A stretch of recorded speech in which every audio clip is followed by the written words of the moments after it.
Welcome to Craft, Design, Edit, Sleep, Repeat. I'm your host, Lisa Conway. Welcome to my world where we try to understand the business of knit and crochet design.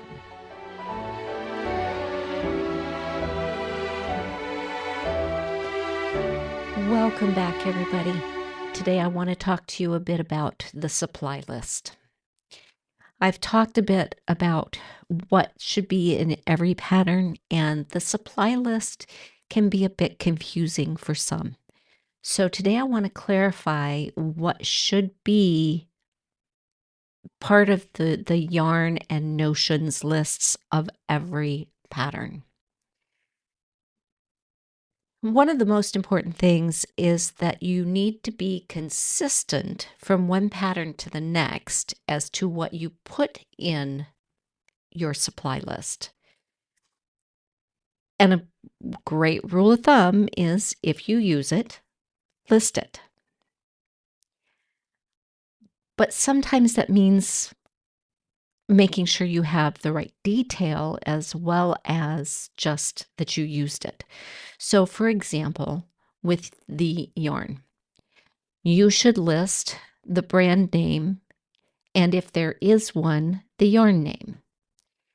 For example, I looked up the Lion brand cotton bamboo linen, and that's exactly how it's listed, as Lion brand collection cotton bamboo linen. So that's the brand, Lion brand, and the yarn name, the cotton bamboo linen. Then you should list the fiber content. And the reason this is so important is when we go to look for alternative yarns, fiber content plays as important a role in how the yarn behaves as the literal diameter or the weight and yardage. So it's important to know what's in the yarn so that you can look for something similar or comparable or that will act in the right way. If you replace a cotton bamboo with a merino, they're going to drape, size, and look very different. So picking another yarn that has cotton or linen in it will get the person picking an alternate yarn something a little closer to the same look as what you designed the pattern to look like. So fiber content in this particular case, 40% cotton, 35% bamboo, and 25% linen. Knowing the contents and the exact percentage of each content, if it's a blend, can really change how that yarn drapes. For example, a cotton bamboo linen is not going to drape the same as a plain cotton. A plain cotton is going to be a bit stiffer usually. Mercerized cottons can tend to be fairly soft and drapey, but it might not drape the same way as this blend. Obviously, the next thing is to tell people the weight of the yarn as a full skein, right?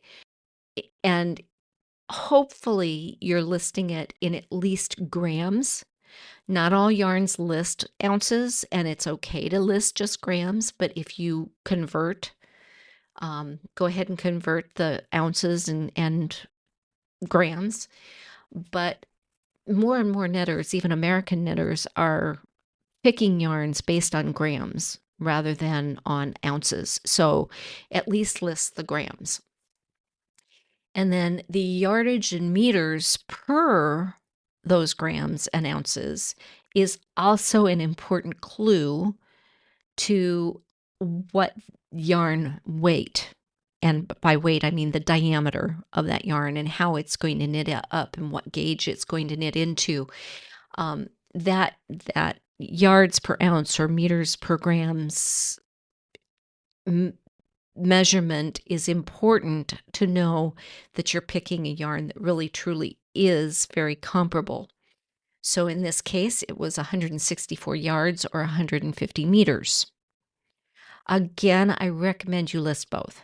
If only one of those is listed on the ball, on the ball band, make sure you convert it and let people know, because there's a lot of countries and a lot of yarns that only come in meters, and only the US uses just yards.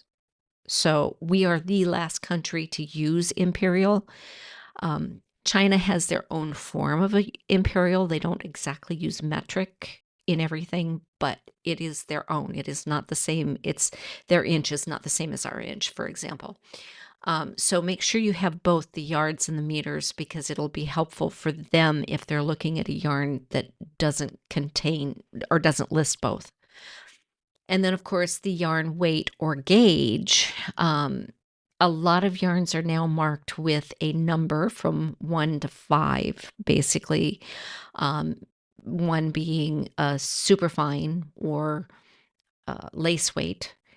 I guess superfine can sometimes be defined as fingering, don't ask me, to a bulky weight. So that number and that weight, fine, sport, superfine, fingering, that also helps describe the yarn in a way that if they can't see that exact yarn, they can be comparing it to the yarn that they're looking at and know that they're getting in the ballpark. Obviously, they're still going to have to go home and swatch, but if they can get some of the basics in the yardage and the weight and that sort of thing, and know that it's comparable, they'll have a better chance at matching gauge once they get home. And then again, I'm going to stress this, the fiber content, because the fiber content is going to determine how the yarn works in the end.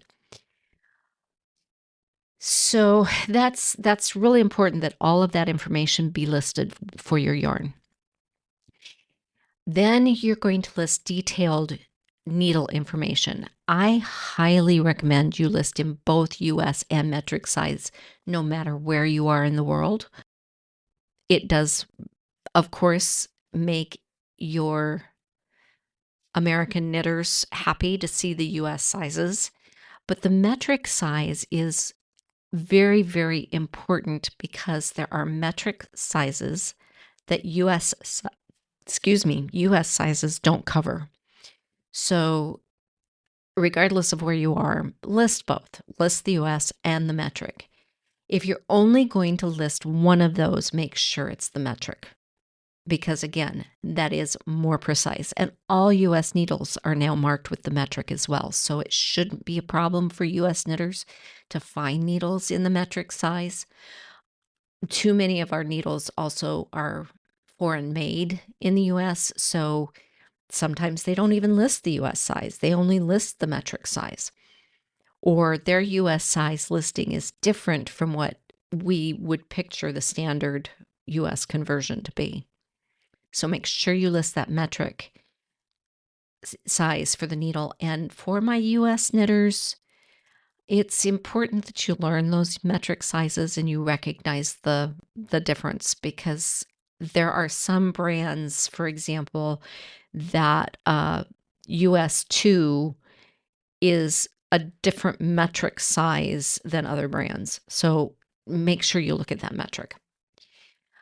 The length of needle, regardless of whether it's a straight needle or a circular needle, you need to know the length of needle.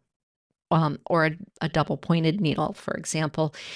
You might want them to be using a 5 or 6 inch, not an 8-inch double pointed needle, if that's going to make a difference in how the fabric, how much needle is left over on as far as the number of stitches on it. Now, what the knitter ends up using, that's up to them, but make your recommendations.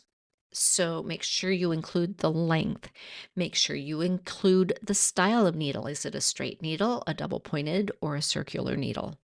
That's an important factor, because if you're recommending that something be knit in the round, obviously you want to specify that it be done on double pointed or circular. But if it's done flat, it can be done on a straight needle. So it might be important to include that information. And make sure you list all the sizes that are used in the pattern. So if you use 3 different size needles for different things in the pattern, make sure you list all 3 sizes. And it can be helpful for the knitter if you list them either from largest to smallest or smallest to largest, not based on when they're used in the pattern. Other notions, obviously, stitch markers. If you used stitch markers, or if you think stitch markers can help the knitter, list them. But list how many stitch markers they might need. A lot of knitters will go and gather their notions for that particular project and put each notion in the bag with the project before they ever start swatching. So list how many they need, because sometimes they're pulling from a stash of stitch markers and putting it in a separate little notions pouch to put with that project. And it's nice if they can count out that they need one that looks like none of the others, and then maybe 7 more. Or in a recent pattern that I just wrote, uh, it was one that was for beginning of round, so it had to be unique. Then there were 4 that marked specific types of increases or decreases, and 3 that marked the other types of increases and decreases. That way, the brain was triggered as to what was going to be done based on the stitch marker. I found it extremely helpful, so I listed them that way. I listed them as 1 for this, 4 for this, 3 for this, that sort of thing. If it needs to be a locking stitch marker that they hang off of a stitch or off the end of a row or what have you, instead of a circular or a solid stitch marker that just goes on the needle, that needs to be listed as well. So in some cases, you might want to tell them you need 1 of this type of needle or stitch marker and 3 of this type. For example, 1 locking stitch marker, 3 regular stitch markers, or whatever.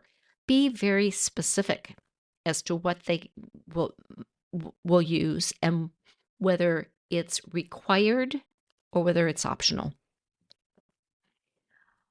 If it's optional, you don't have to necessarily say it's optional, but if it's required for something, you might want to specify required. Do they need waste yarn or stitch holders? And is there a reason why waste yarn would not work as a stitch holder? If you've got a specific reason why you need a certain type of stitch holder, I can't think of one off the top of my head, but be specific. Let them know what kind of stitch holder. Tapestry needles or blunt end needles for weaving in ends. If you're going to direct them to weave in ends or use a needle, it should be listed in your notions. Do they need buttons or zippers? If so, what size? What kind? How many? That can be really important to know. Make sure this list is complete. Make sure if you used it, you listed it. Now, I'm going to say here that one of the things I keep thinking about in my head is scissors. Not very often are scissors listed in the notions list. But for some patterns, they tell you throughout the pattern to cut your yarn. If you're going to tell someone to cut yarn, if you are that specific in your pattern, you should be that specific in your notions list and say scissors or some other device for cutting yarn. And don't list something that hasn't actually been used. If you don't specify where to put stitch markers in your pattern, you can list stitch markers as optional if you choose to use them, or you can leave them off altogether. Because you didn't specify in the pattern to use them, you didn't tell them where to place them, they may not need them.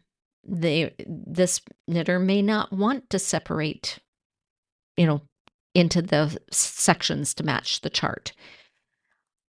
But if you say, place a marker here, place a marker there, make sure you list it. So if it's mentioned in the pattern, make sure it goes in the list.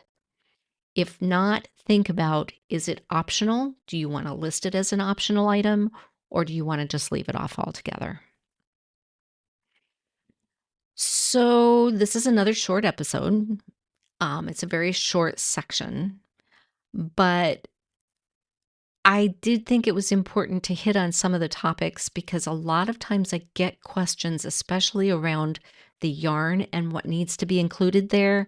So again, make sure you list the brand, the name, the fiber content, the weight, as in ounces or grams, the meterage or yardage, and weight as in the gauge type. Is it fingering? Is it sport? Is it DK?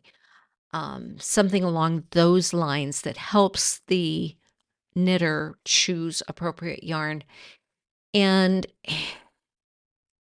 obviously more information on that will be gained in your gauge section as well, but don't forget that fiber content. And you may even want to say the sample project used X specific amount, but you also, I forgot to mention, will be listing how much of the yarn they need to buy. So if they need one skein that uses 100 and you used 110 of that 164 yards, for example, you can say one skein and then sample used approximately this amount, just to give them an idea of how much they should have left over. Or if they know, for example, they're a loose knitter, they might want an extra ball or an extra ball set aside at the yarn store in case they need it, that kind of thing. So be specific, and we'll come back at you next time. I will be chatting with Gary Boston, another of our AIDS Life Cycle volunteers and fundraisers, who has recently dipped his toe into the designing arena, and we learn more about that. So have a great day. Happy knitting.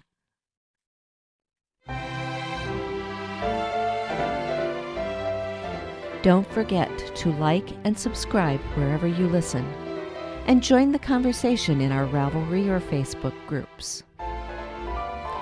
For show notes or knit tech editing and related services, please visit my website at arcticedits.com.